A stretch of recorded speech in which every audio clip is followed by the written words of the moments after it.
Hello YouTube, welcome back again.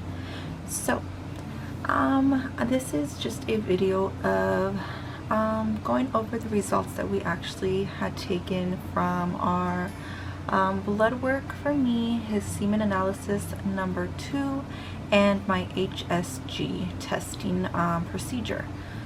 So let's go over the results. I actually had to write them down so I can go ahead and give you guys the timelines of the dates that we did go ahead and approach all those things. So we'll start with my blood work. The first blood work day that I had, I took various tests, or they took different tests for the blood that was drawn for me, and they were actually there was actually 2 tests that came back that were a little bit too high. And the first one was actually the prolactin, which is actually connected to my pituitary glands.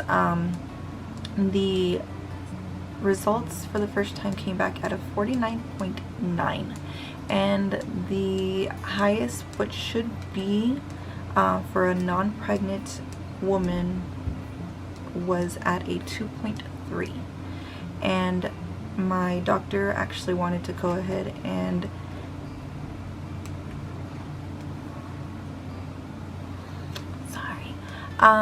my doctor actually wanted to bring those levels down. She did not prescribe me the first time around for any medication. She just wanted to go ahead and have me retest those again in 4 weeks and see if they stayed at the same 49.9 or if they did drop down. And she stated that if they did go up any higher or they stayed about the same, that she wanted to go ahead and send out a referral for an MRI to get a scan for a brain tumor. So from there, also we had a problem with my thyroid levels, which they weren't high per se, but it was a little bit higher than what she wanted me to be at for me to be able to go ahead and proceed with any kind of procedures. My results for the date August 26th, for both of those, sorry, August 26th, the thyroid level came back at a 2.9, and she actually wanted me to go ahead and get to a 2.0 for a successful conception. And she did give me meds for that. I didn't grab the meds, but she prescribed me a med. Let me go ahead and get that 1 second. Okay, so the medication for the thyroid, she prescribed levothyroxine, I believe. Let's see, I hope you can see it. If not, I am so sorry working with what I got with this camera. Okay, she did prescribe me half a tablet by mouth morning breakfast. So basically half a tablet each morning. She stated she wanted to go ahead and have me take that 2 hours before I woke up, so before I woke up to eat breakfast. So she stated to go ahead and set an alarm, because I normally wake up like at 7:38 once my husband gets home, and normally eat at that time. So she told me to go ahead and set an alarm for 5 a.m. to go ahead and wake up and take that half a pill, and then go back to sleep. 2 hours later, when I wake up, go ahead and eat breakfast. So then 4 weeks later, she wanted me to go ahead and retest for both of those blood work levels. So skipping over now to the next blood work day, which was on Monday, September 28th, so just recently. She had ordered, once again, it was a prolactin and the thyroid blood levels. So my results were called in, I believe it was on, I want to say October 1st. She had called me stating that my prolactin was not where she wanted it, but it wasn't the same, and it wasn't any higher. So the first time my prolactin was at a level 49.9, and it did drop down to a 37.2, which is still high, but not high enough to where she wanted to go ahead and send out a referral to go ahead and get a MRI scan for a brain tumor. So I was pretty happy with that. So she did prescribe me a medication now to be taking. It's 2 times a week, half a pill, for 4 weeks. And she said that hopefully those levels do drop. She prescribed me, I'm not even going to try to say the name of this because I'm going to end up butchering it. But let's see if you can see it. Hopefully you can. If not, like I said, I'm sorry. I will go ahead and notate that down in the description. So a little happy, you know, that it went down, because I mean, it could have been worse. It could have gone up, and we don't want that right now. We want nothing but good news.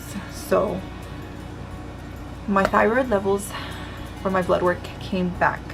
The first time it was at a 2.9, and on the second round of blood work that same day, on September 28th, and then she called me, like I stated, October 1st, they came back at a 2.5.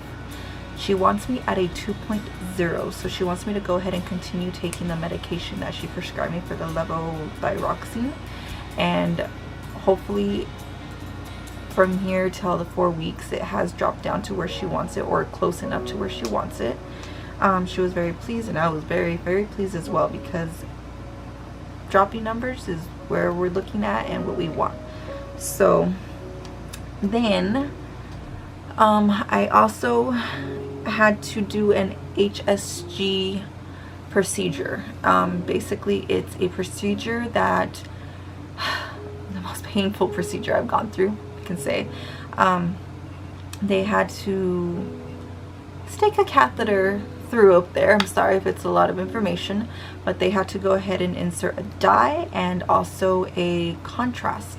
And from there, they also blew up a balloon, a bubble in my ovaries. And from there, they had to lay me down on the table area to go ahead and scan my ovaries and see what's going on. And they wanted to check my fallopian tubes to make sure that everything was good and there was no fluid blockage or any kind of scar tissue damage, anything going on that was causing the fact that the eggs and the semen were not meeting to go ahead and conceive. So after the horrible procedure was done, I literally felt like crying. Like, I know I'm a baby, I shouldn't, I mean, like, I'm trying to have a baby, it's gonna be a lot worse. I know, but still, things hurt. You're gonna cry. It is what it is. I think I was also filled with emotions, and not being able to have my husband there with me, with the whole COVID going on, is just, it's a lot emotionally, just having to go alone through all these things. So the tech was actually very nice. She was there for me. I appreciated her very much. And my results were actually given to me right there and then after the procedure was done, and I just wanted to make sure that it was the same confirmation of what the fertility doctor was going to be calling in for.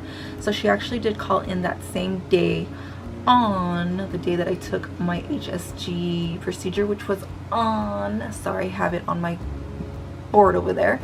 It was on October 1st.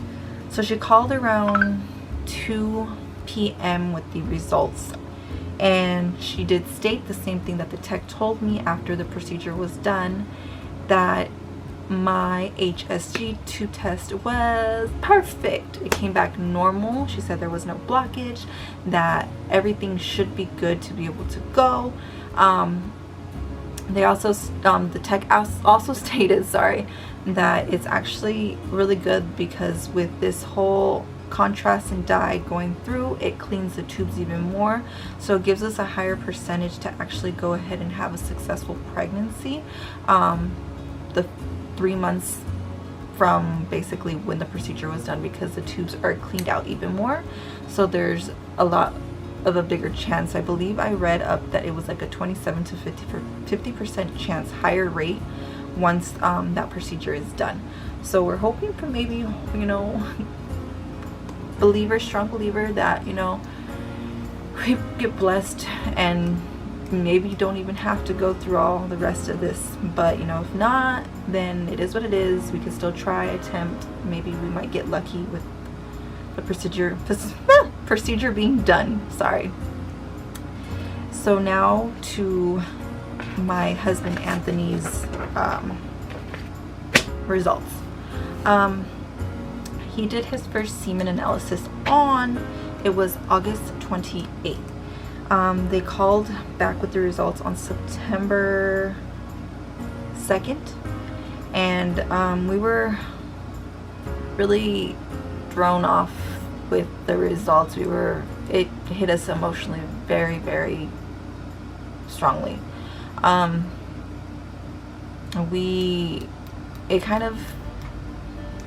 It tore us down. I hated hearing this bad news, and especially having to tell him, just because as a man you don't want to hear these things that, you know, you're not working down there and there's problems with this, there's problems with that. So the first results, like I had stated on the first video we had, the count came back at 11 million for the sperm count, and that's actually very low. The minimum to be able to go ahead and have a successful, even have a conception go through at all, was 15 million on the count of the sperm. So he wasn't even close at all. So the doctor gave us the results on motility, and they came back very low. The semen shape came back abnormal, and we kind of, after we, you know, talked about the results together, me and my husband, we felt miserable. We felt like there was going to be no chance for us with both of us getting these horrible results. It struck us so hard in the heart that, like, we just weren't there, you know? And it broke my heart to see him in the pain that he had to go through. Sorry. But, you know, I told them, you know, let's just keep at it. The doctor had asked me if she wanted us to go ahead and continue with the procedure with IUI, which is the insemination, or an IVF.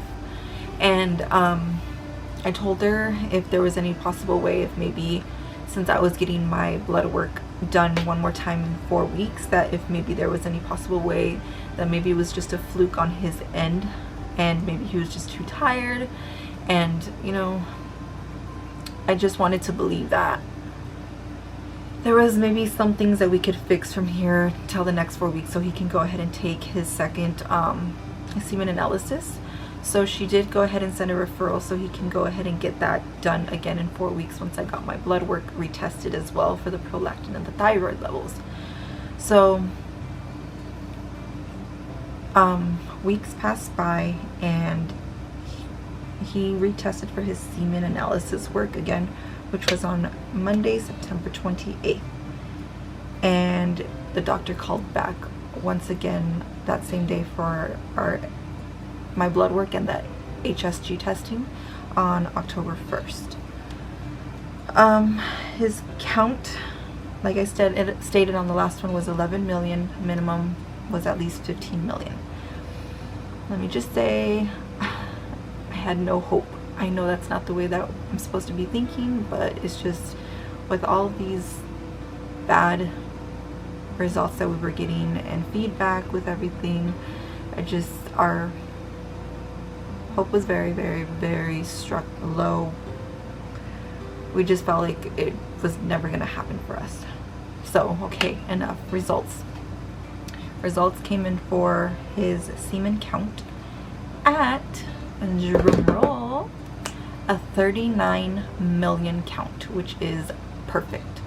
So we were ecstatic. Well, let me just say, I was ecstatic. He was sleeping, and I about jumped for joy I know it was just 1 out of the 3, but just to hear that, to know that, you know, there was a change, and which I'll go ahead and go with what we changed in that process of the 4 weeks with him, was amazing. His motility came back high. Don't know. It was just a blessing in all this, and I was just happy. Doctor sounded very happy as well, and then she let me know results on the shape. So the shape still came back abnormal. She said that it went up by a 1%, so it looked a little bit better, but still needed some work.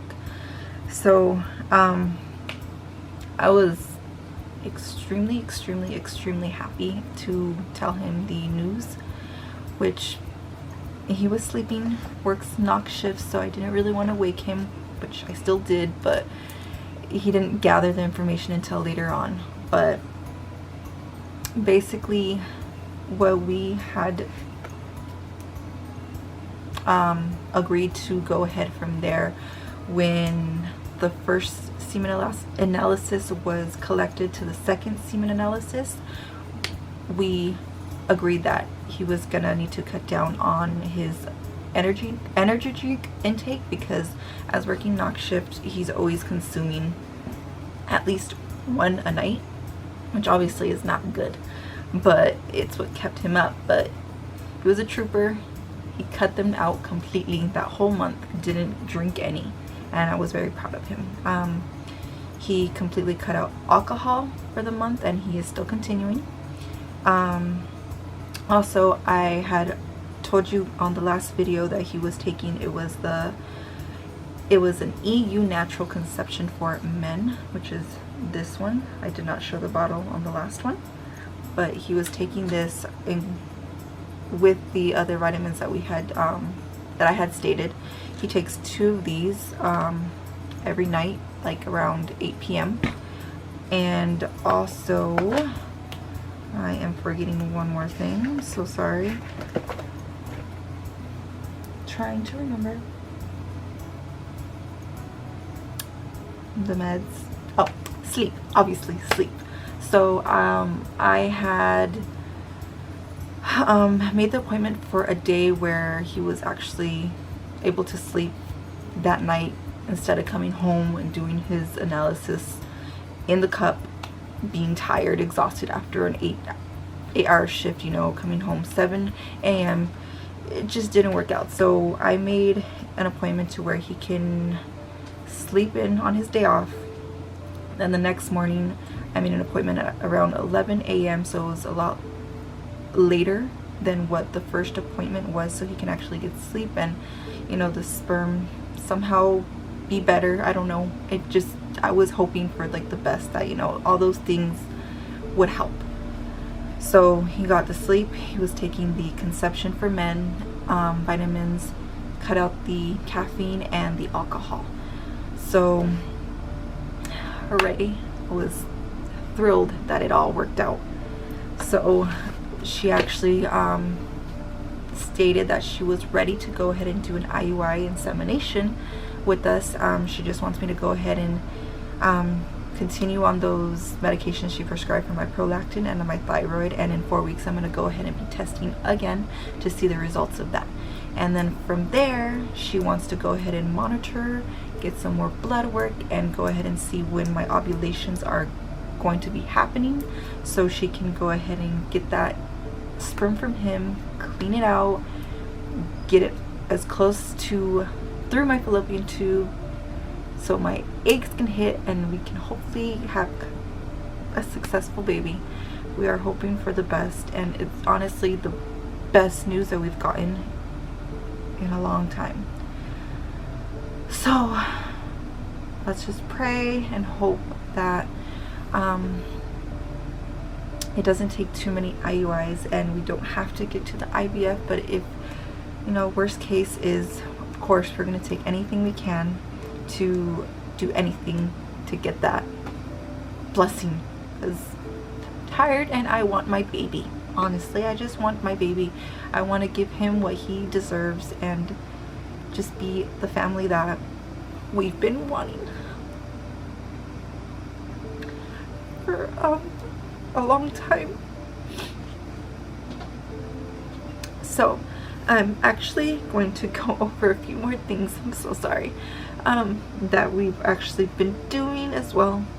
I bought, it was this pre-seed lubricant. It's supposed to help carry the semen into, you know, the fallopian to connect with the egg a little bit easier, faster, because it just glides right through. I don't have the box for it, but it also comes with 9 I forgot what they're called, syringes, and basically you just pop in as many, I forgot the word again, sorry, as much as you want in there to your comfort. And I read a lot on Amazon where I did buy it that there was a lot of successful pregnancies with this. And also the last thing I want to talk about is I do check on my ovulation to see if I'm ovulating, to see if maybe I've missed it. I check with these. It's just a ovulation test. They come pre-packaged in here. I've actually gone like through the box because I am a test freak, because I just need to know. But you urinate in a cup and then you pop the little bad boy into the line where it needs to hit and let it soak up for about 5 to 10 seconds. Sometimes it takes a little bit longer.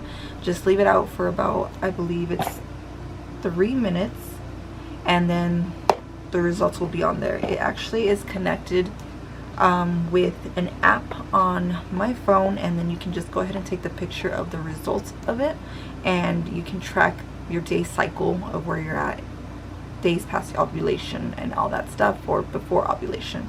So yes, it's easy at home, PreMom. Also bought it on Amazon. I'll go ahead and put the link of that below, as well as the conception one for the pre-seed. So I actually do check my temperature as well every morning. Before I get up out of bed to even go pee or anything, I go ahead and I reach over for my thermometer. Sorry, I can't get it out of this box. This little thing. I actually purchased this also on Amazon. It also, it's not connected to an app, but you can go ahead and download their app and pop in the results of it. And for this, basically, I'm going to read what it is supposed to be. Your body temperature dips a bit just before your ovary releases an egg. Then 24 hours after the egg releases, your temperature rises and stays for several days before ovulation. So women's temperature averages are 97 and 97.5. After ovulation, it rises to 97.6 to 98.6. And basically, if your temperature continues at that rise and does not drop, it usually states that it was a successful conception. But if it goes ahead and it drops back down right after the ovulation day, then it's basically your body just going through the cycle all over again right before your period. So it's good to have, you know, just to check to see how your temperatures are and when you've hit ovulation, or if you have or have not. And so yeah, those are the steps that we have taken since the last time that I put out a video. So I will give you guys hopefully maybe another video in about 2 weeks, just to give a little but a little rundown of how the medications are making me feel, because there are some symptoms that affect it and some side effects. So hopefully everything is all good, and once those 4 weeks have passed, we will go ahead and have my blood work be done again, and hopefully there are some more better results to come, so we can go ahead and do our first IUI procedure and get that insemination done, and hope for that little bundle of joy that we've been wanting. So thank you so much for all the love and support, for all those that have subscribed, commented, liked, everything. It really does mean the world to us.